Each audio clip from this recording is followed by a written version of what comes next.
Conflict and Courage, February 20th, choosing a wife. Genesis 24, verse 3 and 4 says, "Thou shalt not take a wife unto my son of the daughters of the Canaanites, among whom I dwell, but thou shalt go unto my country and to my kindred, and take a wife unto my son Isaac."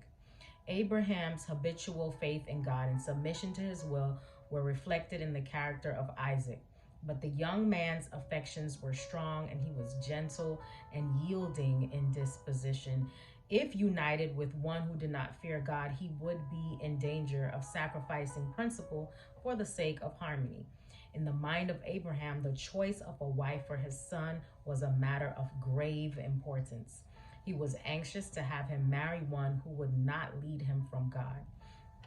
Abraham had marked the result of the intermarriage of those who feared God and those who feared him not from the days of Cain to his own time.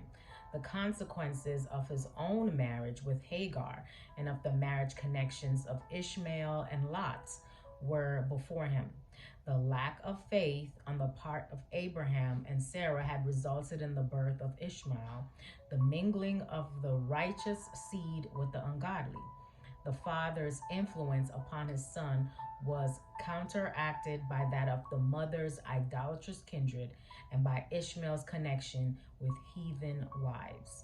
The wife of Lot was a selfish, irreligious woman, and her influence was exerted to separate her husband from Abraham.